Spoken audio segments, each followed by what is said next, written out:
Do it. No, do it till you're satisfied. That's what I was thinking. Whatever it is. That's exactly BT what I was Express, thinking. right? Okay, ladies and gentlemen, we Yeah. should be live. I grew up listening to that record in my house. Hello, everyone. Hello, hello. Hi, everyone. Welcome, welcome. Mm. Welcome to the Bedtime Stories. My name is Red, and I'm Sin Rose. Hi, welcome to the Bedtime Story. this is the Bedtime. We are very excited about this evening's guest. Super Um, excited.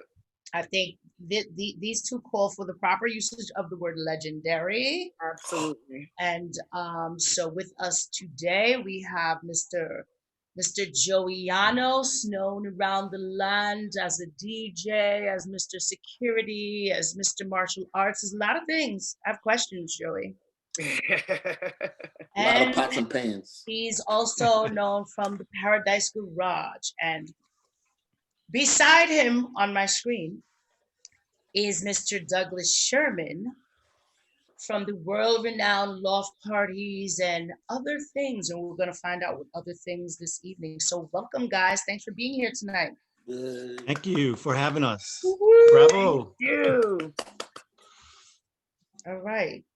So we always like to start with the same question for all of our guests, because one of the things about this Bedtime Stories is that lots of people join and they're not always knowledgeable about who the people are that we have here, even though we know that you have a lot of history and accolades and things that have, allowed us brought you here. Things that have brought you here. Right. But there are lots of people that don't. So why don't you tell us a little bit about yourself and then why you think that we chose you to give us some bedtime stories tonight? Who's going first? Oh, Doug? Well, okay. So my name is. Friends here. You can decide.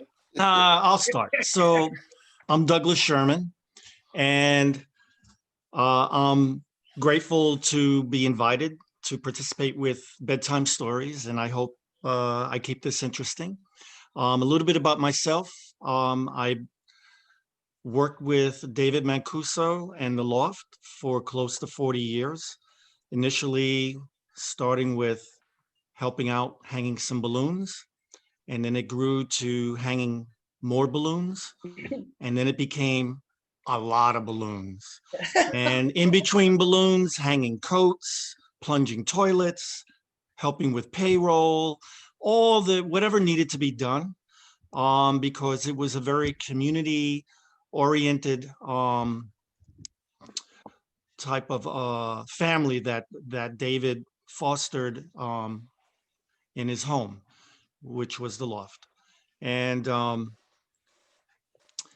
in that time, David extended an invitation to me to assist him playing records, and I kind of became accepted in his absence, playing music since maybe 1987, 86, 87 was around when it began, and carried through all the way to up to David's passing, which was in 2016. His passing, the anniversary of his passing was in November, not too long ago. So all due respect to David Mancuso. But aside from that, I'm here to talk a bit about some of my experiences with the Loft and the things that we do around music and creating an atmosphere of inclusion and fostering a real community spirit where the center of our universe is the dance floor. The dance floor is our shared common ground where we all come together and everybody is respected and viewed equally and very welcome in our environment. So, Joey. Great answer. Great answer. Right. That was great, man. That was great. Thank you. Well, I'm Doug. No, I'm Joey Llanos. Gotta switch names. Make And it it's a fun, 'cause I real, had to I'm switch. really honored. I'm really honored. I'm honored to be here. It feels like, David Letterman or something, I really feel important being interviewed here. But a little bit about my history. It's not too exciting. I think I was called to be interviewed on Bedtime Stories because I'm old and I probably got a whole bunch of old stories that people want to hear. I can't talk about them all, but we'll see. Hopefully we'll field some nice questions. I was fortunate enough to get to know Red and work with her from Body and Soul for years and years. And just like to want to thank both of you for inviting me. A little bit of my history. I started, a friend of mine by the name of Mark Riley was a journalist and a radio host for WLIB. He brought me to the Paradise Garage for the first time in 1978, the end of 78. And when I got there, I met some of my martial arts buddies, and one of them, who was head of security at the time when I got there, was Paulie Stewart, Henry Rodriguez, who's down south. He has his own martial arts academy down there. Wolfie, Joe Knuckles, this martial arts world. We were like, oh, you guys are security? Cool, I could come here, I could hang out. So there was the comfort zone there. And I went upstairs and I got to meet Larry Levan for the first time. And that's kind of where it all started. I really didn't know anything about playing records or turntables or anything like that until I met him and I saw Larry, doing the turntables and the lights at the same time and just making the room go crazy, and the sound was incredible. And that's what made me come back. And I got stuck there until 1987 when it closed. That's when I left. And my relationship with Larry Levan developed further because he found out I was an electrician. And I did some upgrading electrical work for the amplifiers at the club. And that's how me and Larry got, to talking and working on the sound. And I finally graduated to putting a record on while he was on the dance floor. And that's how I got to touch the sound system. He was very, very with the ruler, like don't do this, don't do that. So you had to be like, holy shit. All right, but long story short, it was a wonderful, era to be around music and around people dancing. Sound system was wonderful. I was fortunate to have experienced that. So, and now I'm here to tell bedtime stories and answer questions. And well, I have a question Go. for both of you. And it's because, I'm sure that many people have heard or known some of the stories from like the garage and the loft and things that allowed you to get to the place where you are now. But I'm curious about like what it was how did it actually start? Like, what was your first club experience? When was that? Like, and what is it that brought you to like say, okay, now I'm going to be here all the time? Like, what was that experience like? Wow. Okay, for me? Yeah, sure. I used to go to Club Epoca in the Bronx. So What was the name of it? Epoca. Okay. In the Bronx. And, it's very John Travolta-rich with this shirt half open to show you the chain. And, you're like, You know, I didn't. I'm half Italian, half Puerto Rican, so I didn't really speak Spanish good. So I had to kind of like wait for the English records to come on so I could ask people to.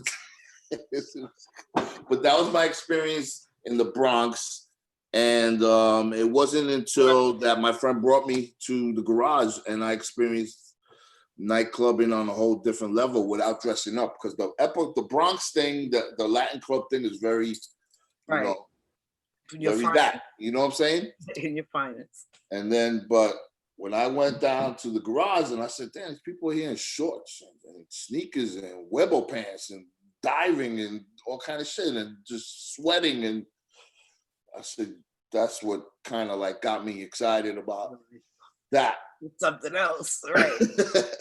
And I said, oh shit, it was smoking over here and drinking over there, and everything was cool. And then during that time, I came from a very straight environment. You know, I worked in the construction industry. It's very straight. You know, talk about gays. You know, none of that.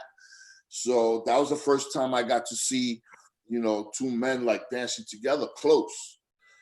And you know, so I kind of like backed up against the wall, and I was watching from there. But nobody bothered me, and it was very, you know, it was very comforting. It was very easy. It was very, nobody was like standing there like pointing fingers. Everybody was just doing their own thing and having a great time. And, you know, because there was no beepers, there was no cell phones, there was no cameras on the floor. Everybody was into each other. You know what I'm saying? The whole social network thing was real. It wasn't electronic. You know, so that was magic, just seeing that shit of all colors. Because I went on a Saturday night. Saturday night was gay and mixed with everything. So it was just amazing. You know, that's a little piece of that history, you know, which got me, you know, hooked on that. Yeah. Did I answer your question? That speaks to like the same thing that Douglas was talking about in terms of like the freedom that we feel. And I know that that's definitely one of the things that has drawn me to the scene in terms of like, you know, the freedom of being able to be yourself in music and express yourself and be without judgment. So that's definitely like an appeal. Right. I think the first time when I went to the Loft, one of among several memories, one of them was definitely how diverse the dance floor was. I mean, there was some old timers. It was a mix of gay and straight, people from all backgrounds. And that was kind of new to me because I think from the more commercial clubs, and at that time, I think I remember Inferno, Bonds, New York, New York. There were like a variety of commercial clubs, and some of them were legit, some were kind of not very safe. But what I remember particularly about the first experience, aside from the music and certain other things, was just the look of the mix of people that were on the dance floor at the Loft. It was just a very, you know, somebody would tell me, yeah, you know, this is someone's home. So the guy that runs the parties this is his home. And it wasn't until I went to the bathroom and I'm washing my hands and I see a toothbrush on the side of the sink, and I'm like, with toothpaste, and I'm like, yeah, this really is somebody's home, you know? So I think that probably affected, you know, a lot of how people respected the space and how they felt in the space too, of course, is that it was somebody's home. I think because the Loft was by invitation, yeah, people who went there were going knowing what to expect. And I think they were very protective of David and the party. Over the years, even when David moved into a neighborhood that was very, very difficult for him, some of the kids from the neighborhood who came into the party, some of them could be violent. And there were a couple of incidents with a couple of the neighborhood kids. But when it came to being around the turntables and the booth, that's where they kind of drew a line and they said, no, no, no, no. So even among kids that were prone to violent behavior, had a sense of protectiveness around it. Not that that necessarily was comforting to David. David really would have liked no violence ever, and he really very rarely had anything like that at his parties. But there were some moments where it was a little difficult when he moved after 99 Prince Street. He moved east over to Alphabet City, Yeah. and he lost like 2/3 of his following. At that time, people really didn't want to go into that area. And it took some time for him to try to adjust and acclimate to that neighborhood, because he really was homesteading. He was like one of the pioneers back then compared to what it is now. I mean, the rents, you have Dwayne Reed in the neighborhood. I mean, Apple Store, you have Yeah, it's all crazy. these restaurants. I mean, it wasn't like that back in 82, 83 when David moved into that area. It was He was crazy. among one of the early ones. You know, as a matter of fact, right next door to him was New Eurekan Cafe, and they were also a breaking venue for poetry and the spoken word. And Miguel Algarin just recently passed away. I was And I'll gonna tell you, say, here's a story. If I can start with a story, here's a story. So Go for it. David, about maybe a few years into his residency at at the theater. This was actually a movie theater that he was living out of and hosting the parties every Saturday night. And at one point, he lost electricity. Con Ed cut him off. And that required some legal maneuverings by David eventually to get that resolved. But in the interim, which went on for maybe, this may have lasted 6 to 8 weeks, maybe longer, maybe 10 weeks. Mhm. But Miguel, out of his gracious the kindness of his heart, he respected what David was doing and vice versa, and they recognized each other as kind of compatriots for the greater cause, and they connected right away. And when he saw David's dilemma, he offered to provide him electricity. And so we had electrician come in.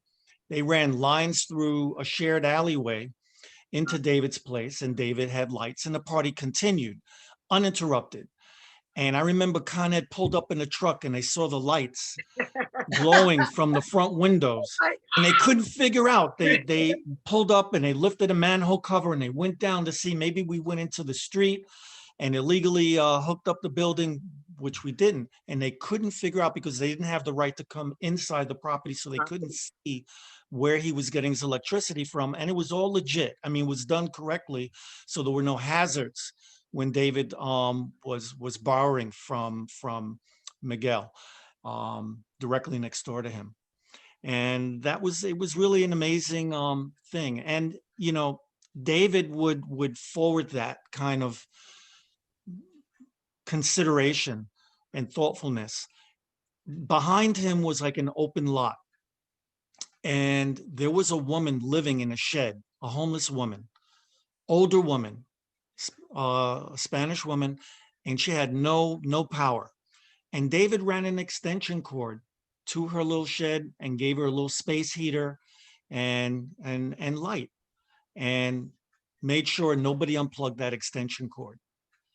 So That's dope. I That's want a to Yeah. know. great story. I want to know, Joey, since you mentioned you were doing electricity.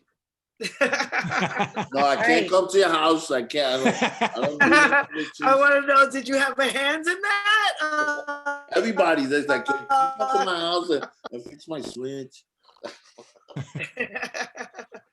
So that's, I shouldn't ask then. Fine. I mean, I can consult. You know, I'm All right, at- all right, all I right, can- all right, all I right. consult. Get you like a good bargain. Somebody to do the job. Fine. I'm upstate. So Well, I have a question for you guys. And Miss Cat Ayala, I told you she was staying awake. Mhm. She would like to know what year did you guys experience the loft for the first time? Experience what? The loft Oh, for the okay. first time. Well, for me, it was I was 19 years old. I was still in college. This was 1979, and a friend of mine, and I was aware of the parties, but didn't have an invitation or knew anyone until a friend of mine said, "Listen, I have an invite. Do you want to go?" And I said, "Yeah, let's check this out." And my first experience was like an epiphany. Um, and after I left, all I wanted to do was go back again. Mhm. And so I was one of those kids that would bother people because the line was like 3 people wide all the way down like almost a full block. Where David was at 99 Prince Street between Green and Mercer, at the corner was a post office. Now it's an Apple store, but at the time was a post office, functioning post office. And the line went extended all the way down to the post office. At one point, he had the entrance, I think it was on Mercer. Yeah, it was on Mercer. I think he had an entrance that went down, but eventually he moved it to the front of the building where the steps are. And so anyhow, I would just ask people, "Can I come in with you?" And go step down the line until somebody said, "Yeah, it's cool," and then I would get in. And I did that for maybe a month and a half, maybe 2 months. And I think the people at the door was Steve D'Acquisto and Buddy Hoskins, the two of them, and they really didn't get along. But David had them work together at the door, and I guess they just Buddy kind of got familiar with my face. And this one occasion I'm going in and he says, "So how you doing today, Douglas?" And I said, "I'm doing good. I'm really happy. It's my birthday this weekend." And he said, "Really?" So then he said, "Hold on a second." He did some things and then he gave me the Spanking the Ganging invitation. And he said, "This is your invitation and it's yours. So you don't have to come in as a guest anymore." Oh, that's awesome. And that's how but my first time was in 79 when I was 19 and attending School of Visual Arts at the time. All right. Yeah. Right. Joey. My first experience at the loft. Well, I couldn't go to the loft as often as, Doug, because I had to work Friday and Saturday at the Paradise Garage. So, but in talking with Larry about, sound and tweaking the room at the garage, he says he invited me to the loft and brought me there for the first time. He says, "You got to come here, this room, and experience this. It's on a different level." And Larry actually said that this is the room where he was, got his ideas of copying.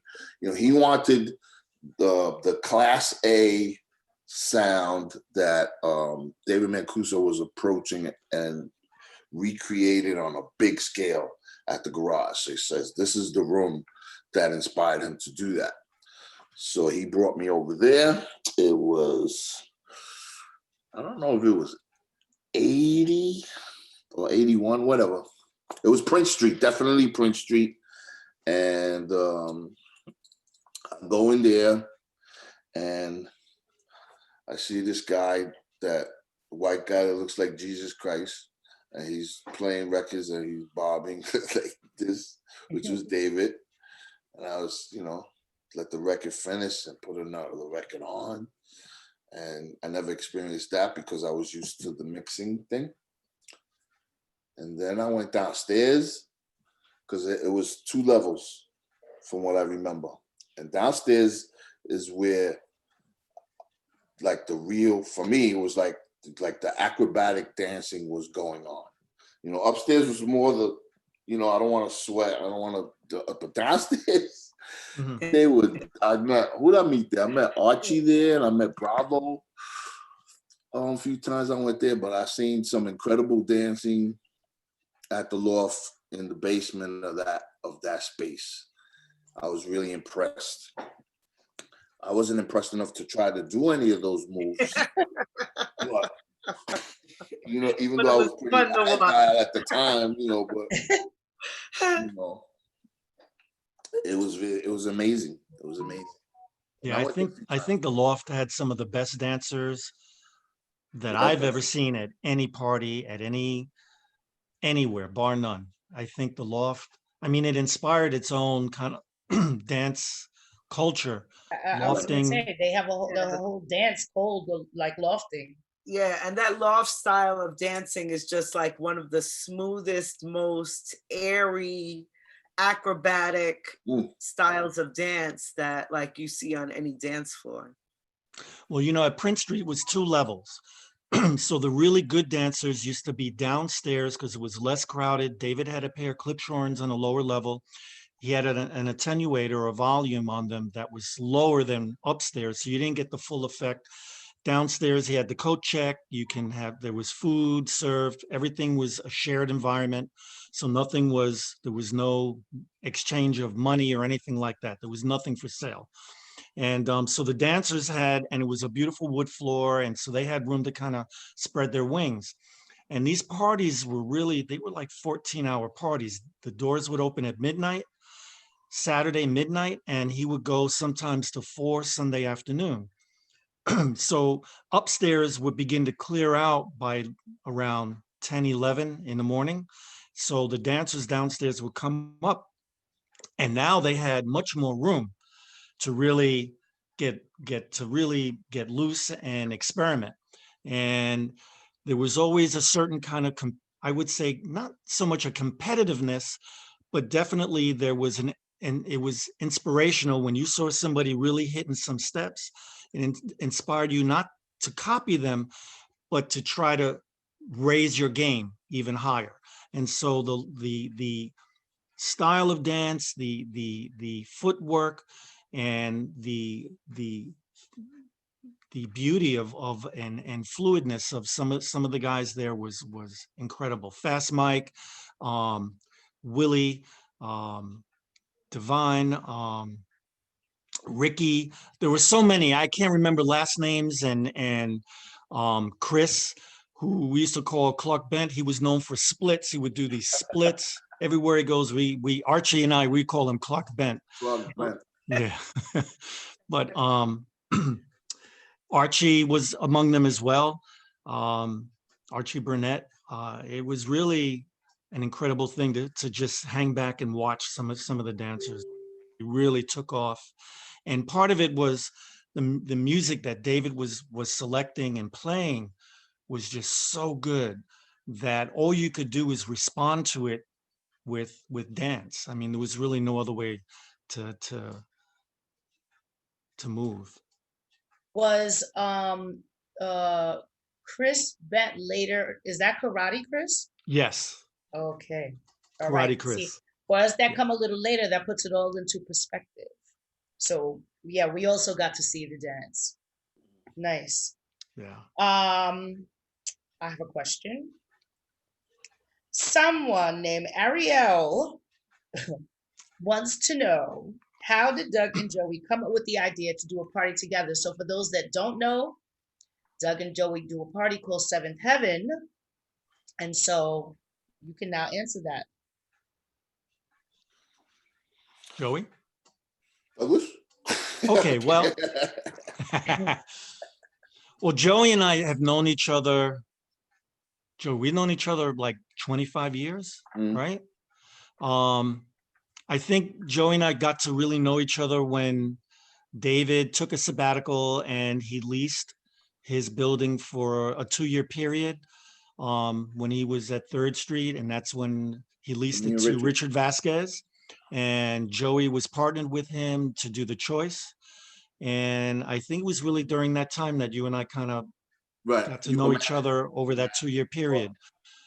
David had me kind of as his eyes and ears, as one of the managers that worked at the Choice with Richard and his staff.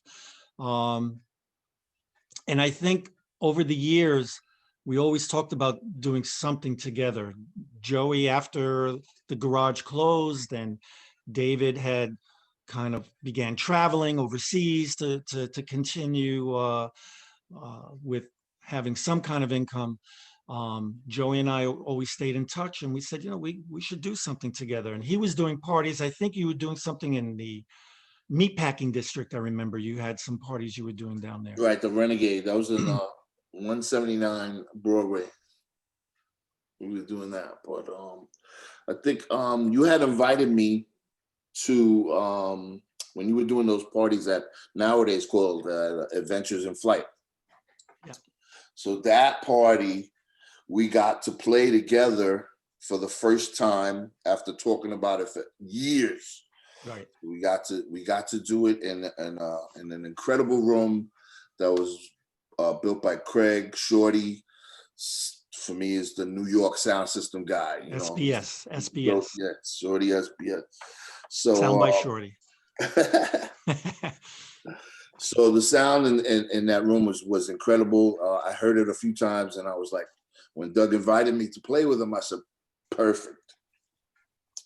And for me, the loft and the garage was always like, like a father and son, mother, daughter, because the loft was first, and then just the garage just took it and brought it to a bigger scale, with the membership and the privacy and the no pictures and the food. You got a lot of stuff for $7. They fed you all night long. The movie room. We got a movie. We had a roof. We had a lounge. So we thought after we played together, it was really. I thought it was a wonderful night. It was really successful musically for me. It was very expressive and exciting.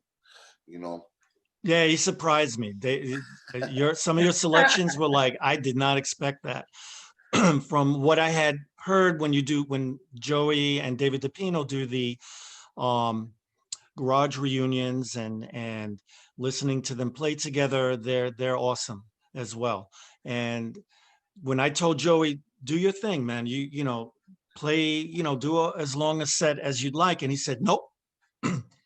Let's do 1-1, because David Mancuso would have a thing where if he really, occasionally he'd invite somebody he felt very safe with to come and put a record on next to him during the party.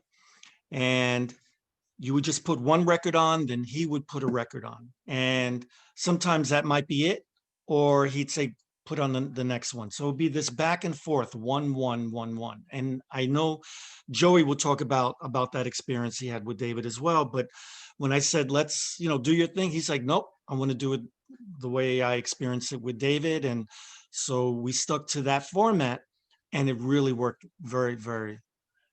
It's anytime I've beautiful. seen that for people that know each other well in the booth, like DJs that have a compatibility with each other, it turns out to be such a beautiful experience. No, he made me work. Joey made me. I'm like, man, I'm gonna have to dig now. I got to find something to follow that. That was really that was a good choice, That's the actual thing. There's the fine line of like, this is my friend, my brother, and there's a mild competition that happens, like, oh, you think you're gonna play that? Watch this, haha.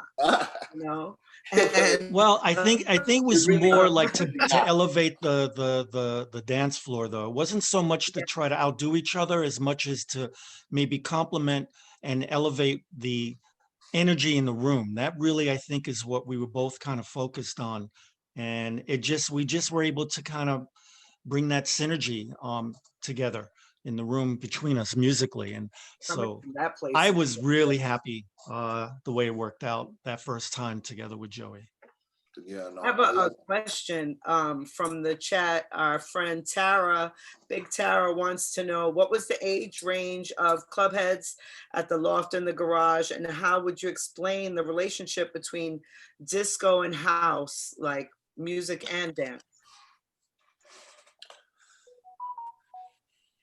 I didn't get the last part of the question. So how would you explain the relationship between disco and house music, and then how would you explain the relationship between disco and house dance?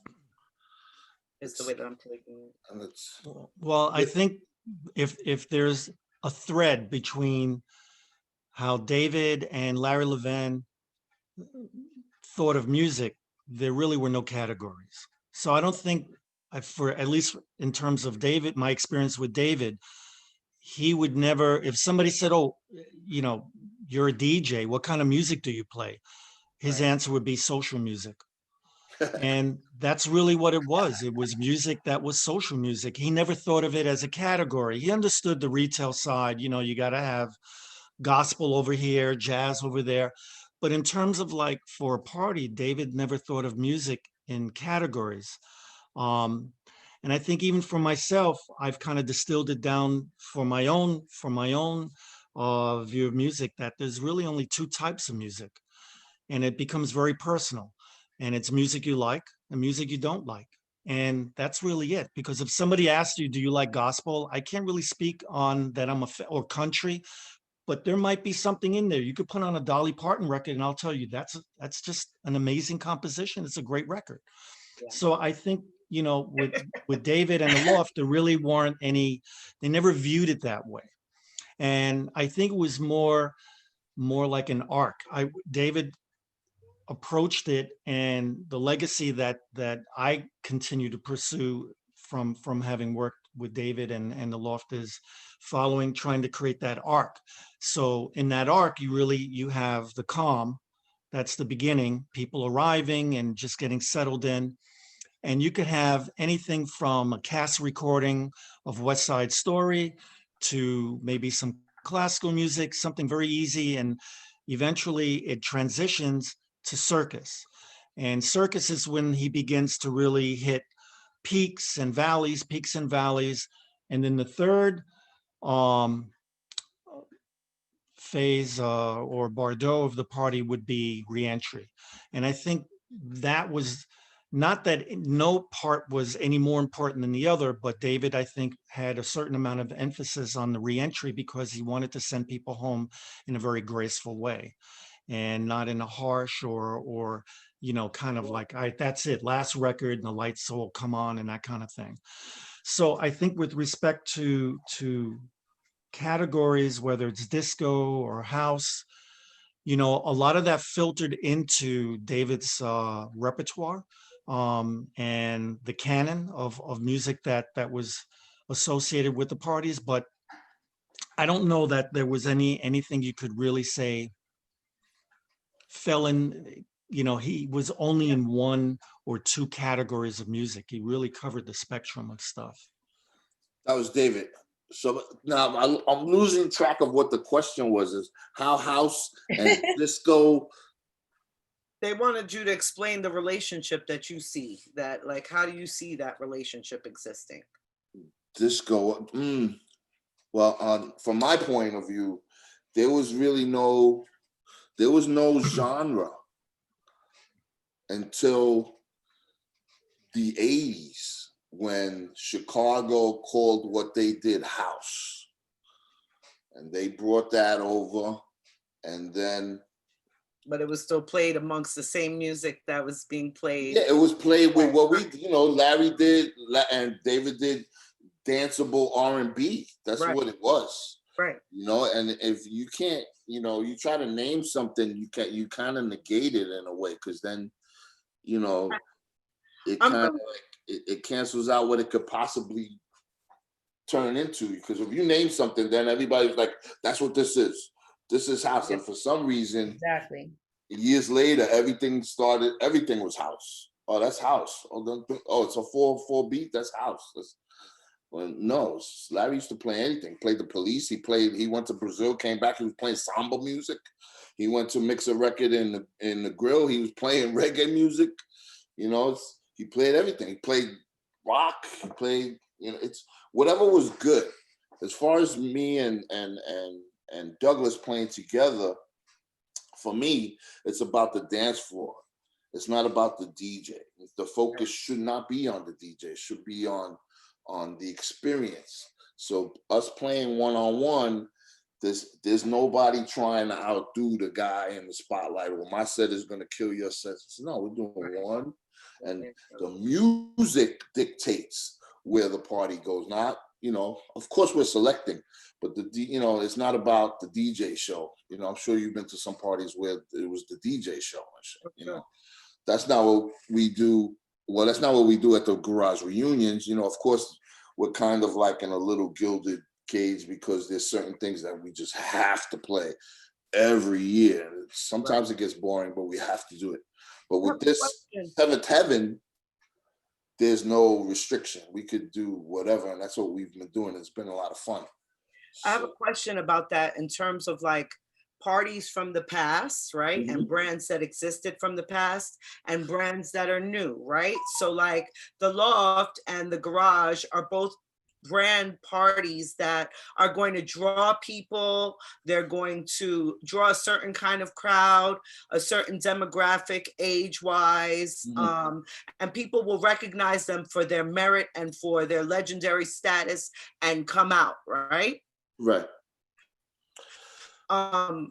My question really has to do with the parties that are new. How do we get to the place where the same kind of enthusiasm exists, or that we could reach either a like audience or like sized audience to some of the new events? I'm curious to what your take is on that.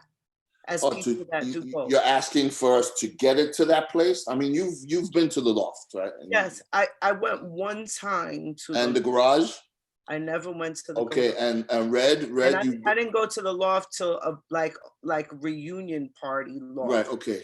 So and okay, so did any of you go to the street party that we did in front of the was holding on to ask about that. I went to the Loft a few times, but I did not go to any original Loft parties. Right.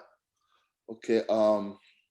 Wait, you didn't go to any original Loft parties? Meaning I didn't go. I wasn't at Prince Street. I wasn't at Mercer. I didn't get there till much later. But they're all Loft parties, though. They're all the original Loft parties, though. Yeah, but see, if I'm talking to Loft people, no, I understand. I understand. There's 3 levels of this. Right. Okay. I know my lessons, but I wasn't there for a lot of it. But I can comfortably say, I could tell you, like, when people say that music or even the dance, I can recognize the dance and some of the music, where I could say that's a Loft song. This is like a Garage song, maybe not so much, because I think the Garage might have had more of I don't even know if there's words for it, but I could say this is Loft and this is Shelter. That's what I can say. Right. Okay. It's how to bridge that gap with the new parties. Yeah, because I feel like you were gonna say something about the street party, Joey. Right. The block party. I was gonna use the street party as an experiential example of how to show or teach or let the new up and coming people like you and the younger generation, the younger generations of the experience of the love and the comfort and just the camaraderie. And we had 20 from the police, and the people on the sides, we had like 26,000 people in that area, which would cause the nightmare on Varick and Hudson Street, both tunnels, and it was crazy. But we did not have. It was amazing. They needed that. We did not have one negative police event. Nobody got arrested. Nobody was fighting. There's members that came and brought their children. Some children's children. It's like, this is the music I danced to when I was your age. And this is the building that we danced in. And we did it among 2,000 people. And there was no cell phones and no beepers and people were up on top of each other and nobody was fighting and nobody, you know what I'm saying? It was very comfortable environment. It wasn't threatening at all. And that type of feeling, that's what I would like to leave, so that the next parties, and I'm sure there's a lot of smaller parties, because I go out every once in a while, you see me pop my face here and there, Jersey, wherever, and it's there. Yeah. It's there now. We don't have a venue for us to gather. I mean, the garage was 25,000 square feet, but there's no venue for us. I mean, when I say us, I'm talking about people of color on that mega club scale. You know what I'm saying? At that time, you know, the garage was a mega club going on at the same time that Studio 54 was. But you know what Studio 54 was about. You know, it was the glitz and the lights and the cocaine, and the garage was a black room with soundproofing. And, you know, you had your weed, you brought your own brown bag and did your shit, and you had a good time. But among friends. yes. Right. So I think the little parties, like I've been to Red's party, I've been to Ray Vasquez, I've been to Herb Martin's, I've been to Jihad Muhammad, I've been to, everybody's got a little piece of our legacy as far as a community. The music may be different. It may be a little heavier Afro over here, a little heavier rock over here, a little heavier disco, a little heavier loft, a little heavier garage classics. But the love of the music and the experience of the togetherness and the comfort, I've seen a little bit of that in every party. And, you know, hopefully the pandemic thing is not going to prevent us from gathering on a large scale forever. Right. But it would be nice. And, you know, and that's what happens at the garage reunions, you know. Sometimes, you know, they just packing in there just to feel it. They don't even have room to dance. It's like we need a bigger space every year, because the people want to experience, they want to hear, they want to remember, they want to feel what they felt when times were simpler, you know, without the chaos. And I think it'll happen. It's just, you know, I'm not giving up. That's why we're doing our party. We call it Seventh Heaven, and we're going to do our thing virtually right now until we get back into a space, you know. But yeah, hopefully, I'm fingers crossed. Maybe by the middle of 2021, depending on how successful they are with the vaccine and the numbers going down and hospitals not being overwhelmed. All those things will either turn the dial up or down, and down, the more down, the better. Right. So we'll see. So, yeah, we'll see. Doug, this is not a question. I just wanted to make a comment, because you happened by chance to mention Dolly Parton. And when I tell you 5 minutes before we got on here together, I was talking to Chris, and he mentioned to me that Beyonce apparently is going to do a cover of Jolene. And I was like, I love Beyonce, but I don't really need that, because I love Dolly Parton, and Jolene is fine just the way it is. But I thought it was ironic that you mentioned that. And the next thing I said to him was, I don't know why Dolly Parton's Jolene isn't in your playlist as a DJ. That is all. Because it all of those things still, you know, there is no genre. Right. So, right. Well, you know, Dolly Parton is somebody I kind of rediscovered recently. And I'm going to tell you about one thing American treasure. She really is. I'm going to tell you, the only person as prolific as she is was Prince. I mean, she has written over 3,000 songs. Absolutely. She still stays relevant. She's I mean, she's more than just a triple threat. She's just an immense talent. And not everybody may appreciate all the hair and the wigs and all that stuff, but you know what? Appreciate the voice. It's just all part of this persona that she's created as an immensely talented individual. And so, yeah, I'm a big, she slayed me. There's no doubt. And you're right. I mean, Jolene it's really another amazing song from her. And it's been covered a lot of times as well. I got to find a version that kind of works for me. You know, part of it is where the music kind of feels like, yeah, it could slip in here, slip in there. I can't tell you how many times I brought records when I was doing parties at Joy, and I'm like, I know this is going to sound so good, and then it stays in my bag. I never pull it out. Sometimes it takes a little confidence to take the risk to put on something that might be different or might clear the floor, and you can't always be safe. And I think there were times when I felt a little skittish to do that. And other times where I just total abandonment. I put it on and it's like people are coming over like, can I take a picture of that? So it's Well, never that's the know. beauty of a party like Joy, or other parties like it. The crowd there, because you're not in a club, you don't have the pressure Right. of any of that, and you have people who actually appreciate the music itself, and they would appreciate something that is different, you Right. know. And I can remember back when I asked, I think it was Sting. I got Sting to play Nirvana. I got him to play Nirvana, Smells Like Teen Spirit, and the place went nuts. And I was like, yeah, see, It can Yeah, be done. yeah. It can be done. Things you wouldn't expect. just do There's a it, because place, people listen to different things at home. When right? I They can first get heard that David play opportunity. Led Zeppelin at the Loft, I heard Led Zeppelin, Whole Lot of Love, and you Oh, could play that? yeah. And the place went nuts. Yeah. And I Yeah. was amazed at the spectrum of music that David would put out that had a response I would never expect. There's no limit. There's no limit to what we could play. At least that's not what we're trying to do at Seventh Heaven.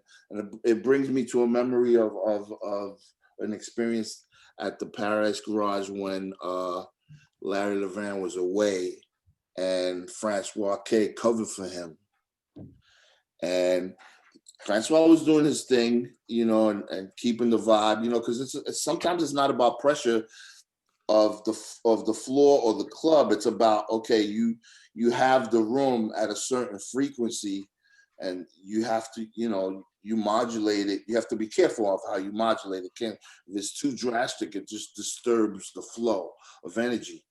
But I was at the club and he decided to play, and I'm telling you, but the Dream Girls, Hmm. if you know that song, Jennifer Holiday. Jennifer Holiday, yep. and he dropped that thing when the floor, we must have had 2,000 people on the floor, and the whole floor just stopped, and just at the end of it, he got like this huge, long standing ovation for going from here, and then he just went boom, like you said, Dolly Parton. Dolly Parton is an excellent songwriter. You could play. There's a place for every song. Yep. For me, in the party, there's a place for every song. You just gotta create the door where you can slip it in, But that was amazing to hear that Dream Girls track, on that system, and everybody, it was well received. So you could really, if the music is good, you could play whatever. Yeah, her singing. Yeah, well, David would say every record should stand on its own. Yeah. And I have nothing against mixing. I don't mix. Joey mixes beautifully. But David would get to a place where he had such an amazing ear for music that he didn't feel like there was a need to mix. It just, Right. the record would follow the next one and the next one and the next one, and every record stood on its own. Well, that was a lot right there. That was great. That was fantastic. I've got a question for you, Joey. Uh-oh. Rob Bass would like to know, what made you guys decide to have the reunion party at Elsewhere? Was it because the space was a little garage-like in the atmosphere? And what was your favorite performance at the garage, or the best performance for you at the garage? Okay, let's start with the club. The reason every year or every 2 years, we decide, that's me and David DePino, we talk about, okay, are we going to stay at this venue? Or are we going to move to another venue? Or sometimes just circumstances dictate that we have to move, because sometimes the club is not there, or sometimes there's a change in ownership and the sound system was ripped out. It was something that would affect the flow of what we're used to presenting. So we went to Elsewhere. Elsewhere just gave it for me the experience. You could have the experience of being outside in the courtyard. You have the experience of being on the dance floor. Then it had another room with air conditioning, and then it had the roof. So, you know, when you get, I don't know about you, but when I'm 62, I get bored fast. You know, so just staying in one room, you know, the DJ, okay, the DJ, I want to, you know what I'm saying? I want to move around. I want to experience different things. I want to see people dance over here, see who's there. You know, I don't like to be stuck. And Elsewhere presented the, you know, different atmospheres in the different rooms and the way the club flowed for you to get to those different spaces really worked. So that's why we decided to bring it back the second time. And we were going to do it this year again. Even though we probably need a bigger venue, but we kind of took a poll. We put it out there on Facebook. What do you think? Do you like the space? Everybody loved it. They loved the roof. Some people went to the roof and never came down. They stood up there. They stood up there because we pumped literally and figuratively. Right. We pumped the music throughout the building. So wherever you were, wherever you decided to chill, you could hear what was going on. So everybody is, you know, that's why I don't like different. The only reason I don't like, not that I don't like different DJs, but for that, I want everybody to be vibing on the same frequency. So if you're sitting down and chilling, drinking on the roof, you still hear Love Is the Message and you're on the dance floor or whatever. You know what I'm saying? And yeah, basically that's it. And then the second part of the question, The second part of the question was, what was for you the best performance at the garage? The best performance for me? Wow, there was a lot of them. I gotta be Grace. It sticks out in my mind. Grace is always good because people are always gonna say Grace. So I want to go look to like the ones that people don't really talk about. Okay. I liked Whitney Houston. She performed there. Right, you might have heard of her. You know, when she was a little young baby, and she killed. That first album was a killer. Dolly Parton wrote a song for her. And she performed. She sang Dolly Parton's song. Yeah. She made Dolly very rich. A lot of people sing Dolly Parton songs. You know. Right. Right. You know, Dolly Parton she's well known for her songwriting. But the other one, I liked Unlimited Touch when they performed. Of course, the Peach Boys. You know, we got to, you know, that was a short flame, you know, but that was historic. Larry was even in the band playing off beat on the drum machine and shit, you know. So, because Larry wanted to be in the band, so he says, "What can he do?" So I put him on the drum machine. So he's playing, fucking it up and shit, you know. But it was great, you know. I wish we had more video of that, you know. That would help bridge the gap, you know. If there was more footage and photos, because we didn't allow photos. And we didn't allow video. And I don't think David Mancuso did either. But thinking about it now, I think that was a mistake. You know, for us, for the people that want it, that didn't have it and want to see it. You know, not documenting it. You know, we weren't even thinking about documentation at that time. We were thinking about privacy and invasion and Living it. You know. And getting through the night. I mean, a lot of it was just, you know, at the end of the night, you want to, you know, you're still dealing with the economics of everything, and so you know, you're just hoping to get through and have a decent weekend, have another weekend that can carry you to the next party and carry you to the next party, and so nobody ever thought what we're doing should be documented. We all thought we were just out of our minds in some ways, but never something that, hey, you know, maybe we should start taking notes on some of this. Okay. But the loft and the garage was the privateness of it was a safe haven for everybody, especially the gay community, because it was like that wasn't far from the time when you couldn't dance. If you were same sex, you couldn't dance together. You get arrested. You know, it was crazy.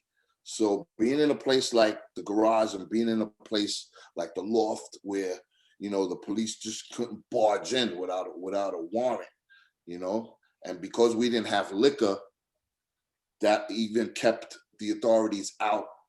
Except for the fire department. Yes, the fire department goes wherever they want Yeah, because that's a safety thing, Yeah. you know. But it was cool. It was comfortable. It was, you know, I miss it.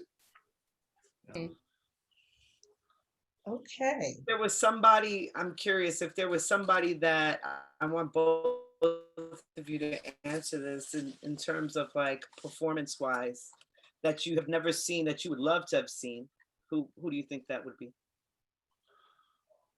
Michael Jackson. The only reason we didn't do it, we couldn't fit his stage. And Prince, we were talking about doing Prince, and Prince at that time was traveling with a stage Right. that it wouldn't fit in the garage. So we couldn't make that work. Same thing with Michael Jackson. Larry loved Michael Jackson. So that would have happened if it could. But yeah, those are the two that I would have loved to seen happen there. Yeah. Doug. What the question is, who would I have liked to see live? Yeah, sure. Why not? Um, I'm sure you've seen some folks. yeah, well, Led Zeppelin would be one for sure to see them live. Um, you know, is it like a period like before or after or contemporaries? Whatever you Oh, want. it's such a wide Whatever. range. Matter.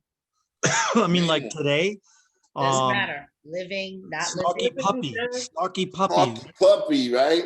Oh my God, what an amazing band! They're like Fish meets the Headhunters. I mean, they're amazing. Or Third world. Gregory This is a Porter. band that I Gregory don't know. Porter. He has to be the best jazz singer right now, bar none. I would love to see him perform live. What was the name of the band? Snarky Puppy. Snarky Puppy. Okay. Oh, they're amazing. They're amazing. Yep. They're amazing. All right. I just took a note. I wrote it down. But yo, our party, we gotta talk about our party. Our party's coming, our live stream on the 19th. We're gonna do it again from 5 to 9 on the 19th of this month. And So where will that be streamed? experience, Tell us.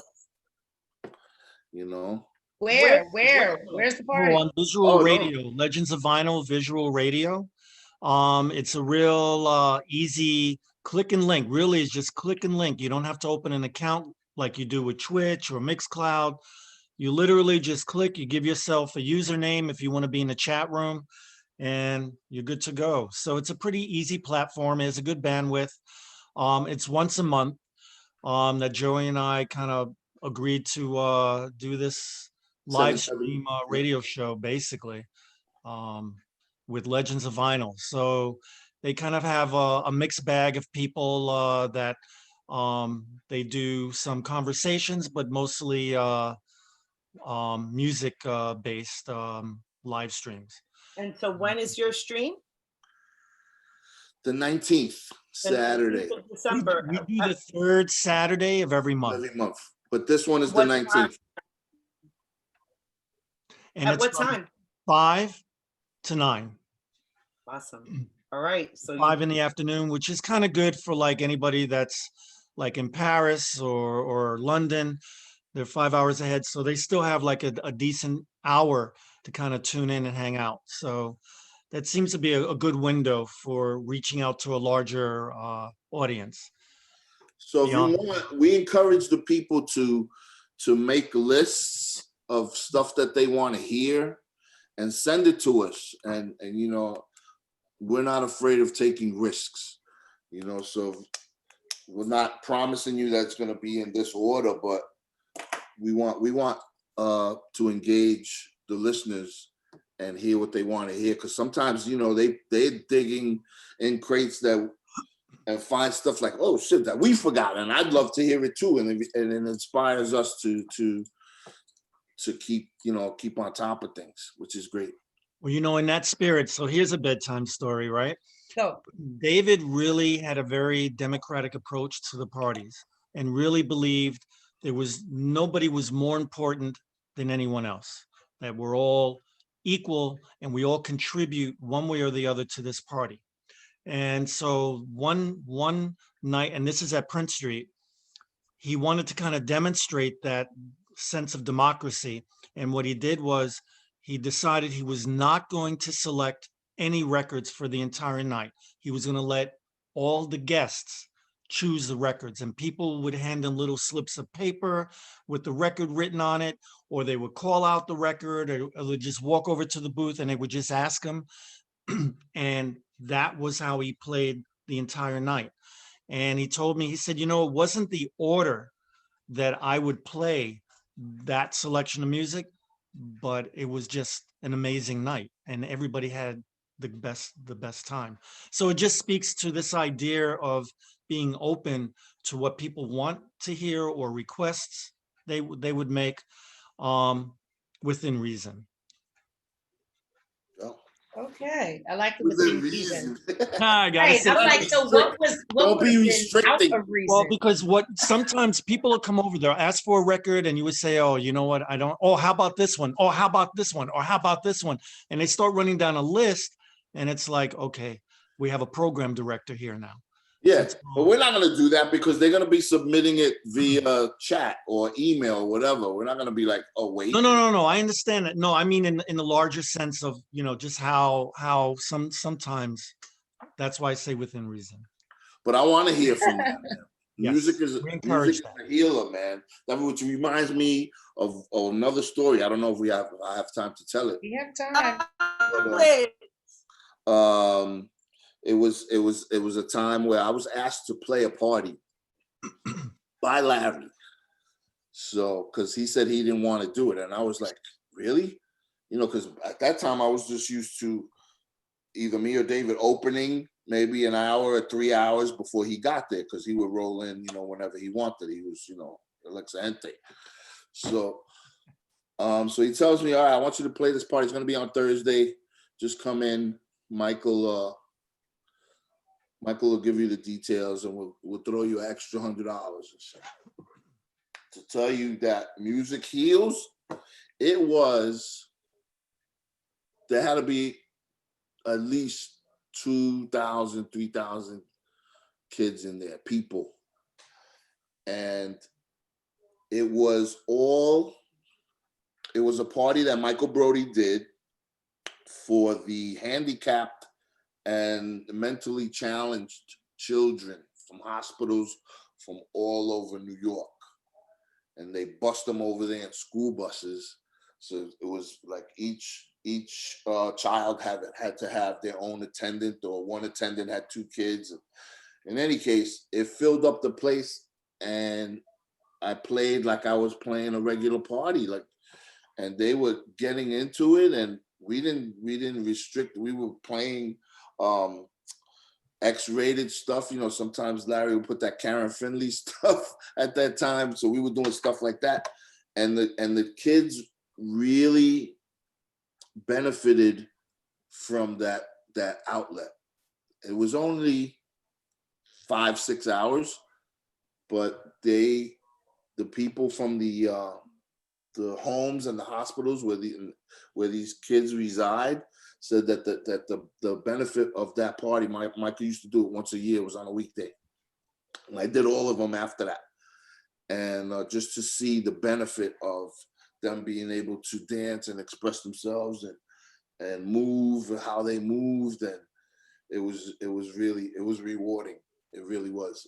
And I want to eventually do that again, and invite, you know, people that wouldn't normally experience what we're on this bedtime stories sharing and talking about. You know, they never get to feel it. You know, we Right. know it, we feel it, we're talking about it, and it heals. There's a healing. Absolutely. It's magic. You know, so I want to do that again. Definitely. It's funny. Myself and the Uptown crew, the Bronx Bullies, you know, we sound all tough, but it's a crew of DJs and people who follow them. And a few years ago, we would go out on Saturday mornings and we would go feed the homeless. And one of the things that I had suggested, that we weren't able to get it together at that time, but maybe we will, was that we should have a party for the homeless, because so many people are put out of their regular, they're not just their homes, but just their regular, just regular. I don't know how, just put out. And I was like, but when people hear music, it's just such a good reminder of the normalcy that is still there, and such Right. good memories, and the things that it can just make you forget about your immediate situation, and just have that. Music is so much for so many, in so many different ways. And I've been, so was that party you do in the Bronx? Was that considered a Bronx bully party? No, that was considered a Redness event. Okay, but that Redness event was over. I've been But that was me. That was me and Jaguar J. That was our event together. It was over. I love that place. right. I enjoyed It was myself like an immensely. $8 cab ride to my house, so it was so cheap. Especially the Chris's punch. I had to make sure I got behind the DJ to get some of that punch. Yeah, I did my that love because I was just like, I keep going, I keep having to travel to the parties. Why can't I have a party close to home? But I was like, there's enough of us. Let's try it and see what happens. right, And right. that worked out nicely. Just a couple of more things that were on the list. Joey, where did the security come in? Where does the security come in? Where did the security come in at that point? What are you referring to? The You garage? work security. Right. Or what? Where did that come from? Within this? It came from the because I'm a martial artist, and the current security that was there before me, like I was saying, Henry and Paul and Wolfie and these guys, they were martial artists also. So we knew each other from that circle, a martial arts circle. So basically, because it was only really Paul that was working security, Paul Stewart. All the other martial artists were hanging out with him, helping out as security. So, we would just take care of the club. So when I started hanging out there, if one guy wanted to go dance, so, okay, I'll stay downstairs with Noel, and Henry would go upstairs and dance for 2 hours. It was supposed to be an hour, but he would come back 2-3 hours late. And I'd be downstairs with Noel, and then Paulie would come down. It happened like that. And then eventually Paulie left and I took over. Okay. And how far are you in martial arts? I have 2 styles. I do Okinawan, traditional Okinawan Goju-Ryu. So I'm a 4th degree in that. And 2nd degree in Shotokan, Japanese style. And my son, he does most of the teaching now because now I'm getting older, so I could be, the chief Simbanus, and which was, I'm blessed because, training him from young in martial arts. I started him at 3 years old. He's 27 now. He's a black belt in 2 styles, 2nd degree, which really helped him and saved him when he had that motorcycle accident. He's recovering very well. And it was a scary moment, hearing it at 4 o'clock in the morning that he, fell off his bike. That's a nightmare for any parent to hear, and but because he was in shape from the martial arts, he's almost 100%. So yeah, there's a lot of facets to me. Martial arts, DJing. I'm an electrician. I know how to make coquitos. I could cook a little bit. I'm a good short order cook. I could cook eggs and breakfast in the morning. I could feed like 20 people, but the rest of the dinners I can't do. Fine. And Doug, on that, tell us maybe two things we don't know about you. And I would like to know your most memorable moment at the loft. 2 things you don't know about me? Yeah. All right, Things well, that the people and me possibly don't know about you. all right, well, maybe one is my daytime job. I Go. work for the Department of Homeless Services. Well, look at that. working with them with this agency since Serendipity. 1988 in different capacities, starting originally as a caseworker, working in homeless shelters. So there's that side that pays my rent and allows me to buy records. Um, and maybe the other is I have a daughter, Serena, who's 25 now. And what else can I say? She's traveling the world. She has a boyfriend who's an EDM DJ from the Netherlands. They're known as W&W. And she travels all over the world with him. They've been together now maybe, I'm guessing 4 years, 3.5 to 4 years. And they are purchased a house in Portugal, and they're traveling. I think they're in Thailand right now, and they travel the world together. And she runs a clothing line with him. So I'm very proud of her. It's not the career that I thought I kind of envisioned for her, but she's extremely happy, and they really are a good couple together. So maybe those are two things. All right. What was the other part of the The question other now? part was your My most memorable favorite thing, memory? the most memorable moment for you. Oh, there's so many. Um, I would say probably, there's just so many. The first time I went, and that was when I heard, among so many incredible records that were played, that elicited this emotional, and I could really pick several from that very first party. One was definitely going back to my roots. When that record played and it gets to that moment where the crescendo comes That in, part. and oh my God, that was like, it was like being born again. It's like I was baptized in that moment. Another moment would be the first time I heard Stand on the Word. When David played that record, it was just, it made us weep. It was a record, I'm not one I don't consider myself a religious person, but I do have a sense of spirituality, and that record just brought something out. Whether you believe in the power of Jesus or any of that, I don't proselytize. I don't believe in any of that. Everyone has their own personal belief system, and I'm fine with that.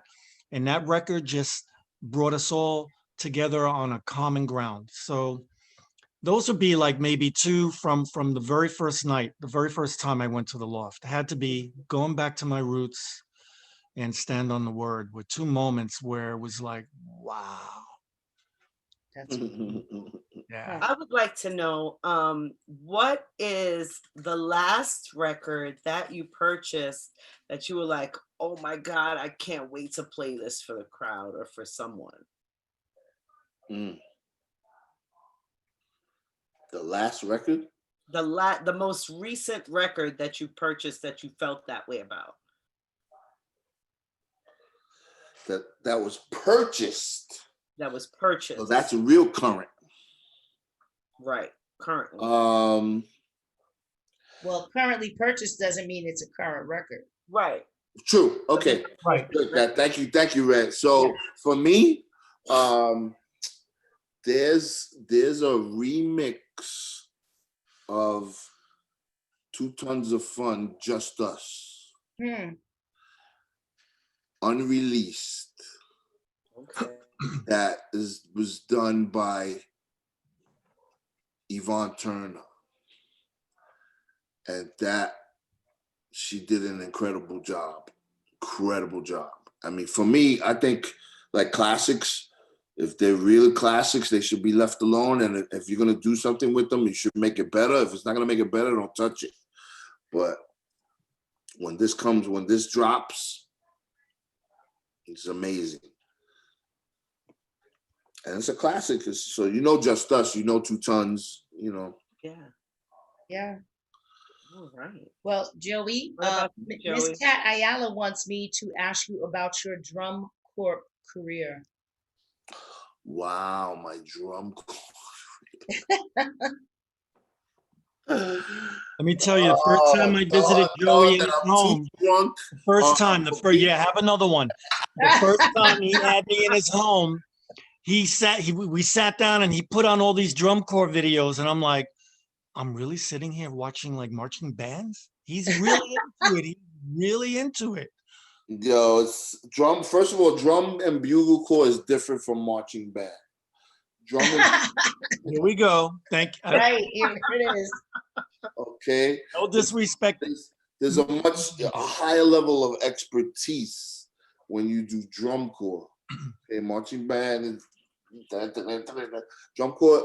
Drum corps is more precise, more military, more for me, more musical, and it's another niche experience that you have to physically experience in person to really appreciate it. You can appreciate it on video, but I got it. I was put into drum corps by my mother.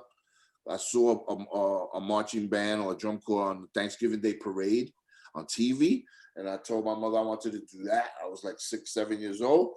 And she put me in the local cadet corps from around the corner. They used to do parades on the block and shit. So I got my uniform, everything. It was a naval outfit, you know. So for my first parade, you know, it's local. So you're going to march past your building and all your friends are going to see, you know. So she's standing there, she's crying. That's my son.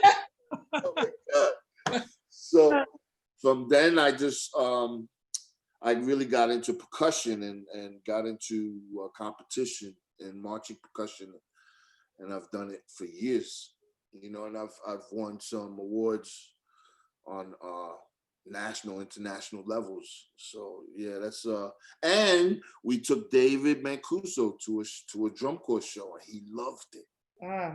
We took him, me and Mark Riley took David Mancuso and said, yo, you got to experience this shit on a musical level.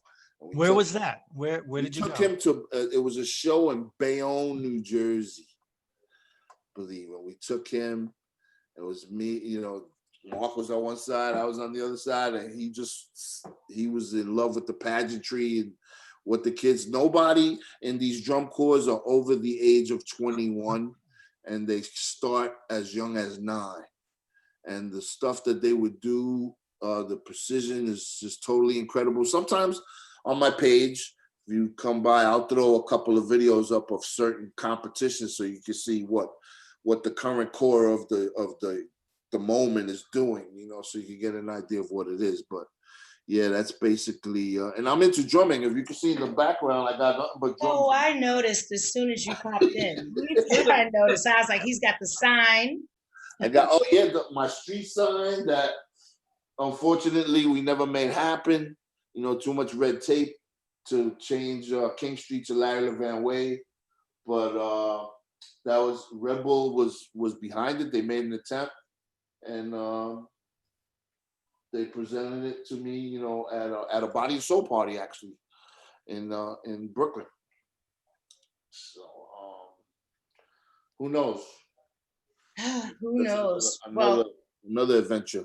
I myself have one last question for the two of you.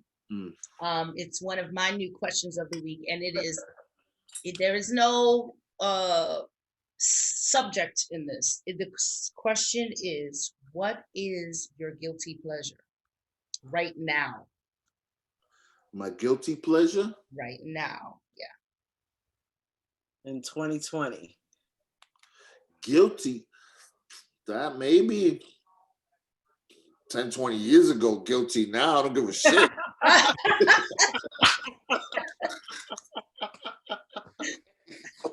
No guilt. No guilt. That's no good. Pleasures, you know. You know, this guilty.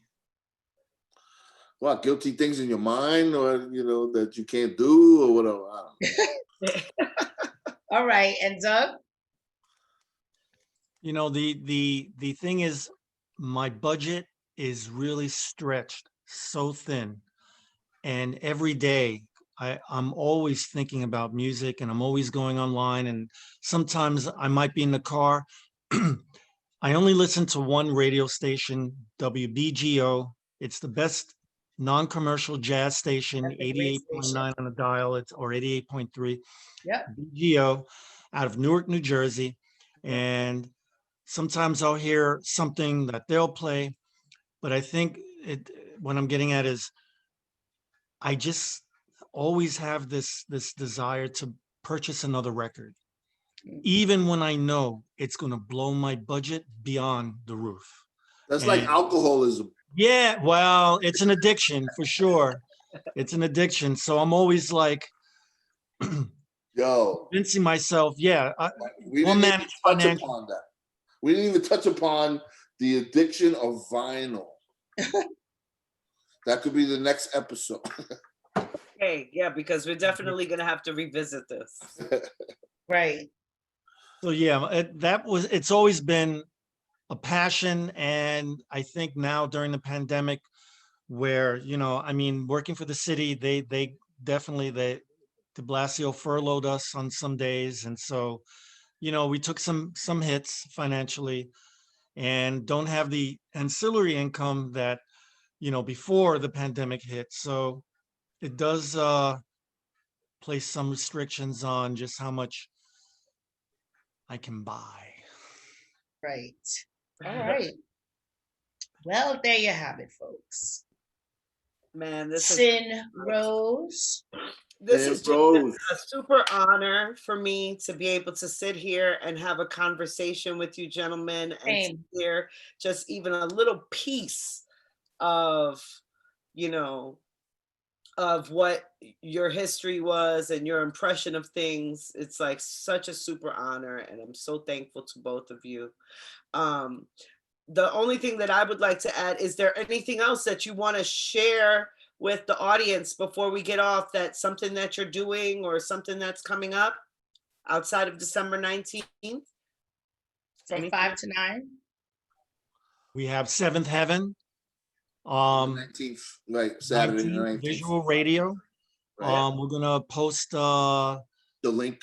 the link for it, and our Seventh Heaven event page. Please tag me and I'll share the link. Thank you. And I still continue to do Adventures in Flight here and there whenever I get inspired.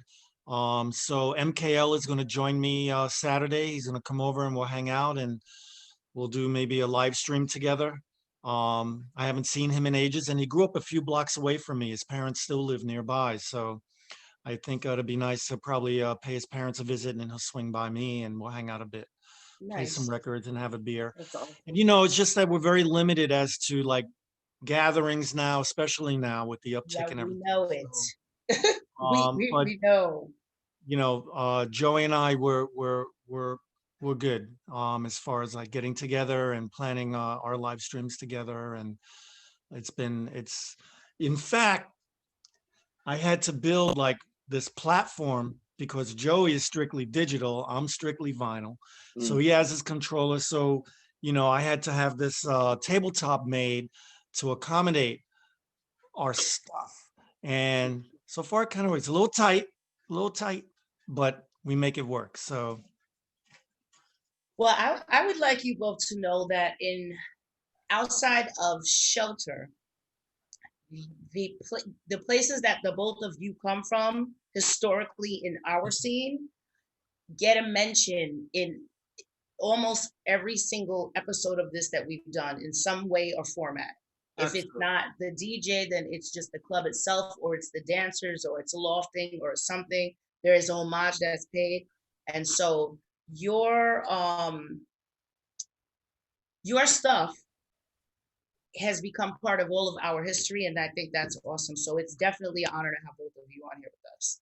Definitely. And I've seen it and felt it. I've gone to the Redness event and I felt the community. I felt the love, and I felt it's there. It's just spread out, Right. Yeah. Get that venue, like I said, but it's out there. We did our job. We planted the seeds. So when we go, you got it. Well, thank you for those. Okay, you heard it here, people. Yes. Well, I thank you both. And shout out to Kat and Love Kid Lewis and Hey Vivian Host. I see you watching. And yeah, so I think So- that could be it. Sin, anything? So I think so. Thank you again, and thank you for like all of your contribution, for real. But aside from that, thank you for being here because we need this. You know, this is how we keep this going. Also, it's just by us sharing these moments. So it's really important that we continue to do that. And so thank you for that, and thank you to everybody who joined us. Right. And Thanks, this has- Ariel. and this has been Bedtime Stories with I am Sin Rose, and that is I am Redness. And thank you. And it's bedtime. Thank Thank you you, guys. That was a Cynthia. lot of Thank you, fun and definitely Redness. informative. Thank you Great, so great. much. thank you. All right. And ladies and gentlemen, we bid you adieu. I do. Good night. Good night. Sweet dreams.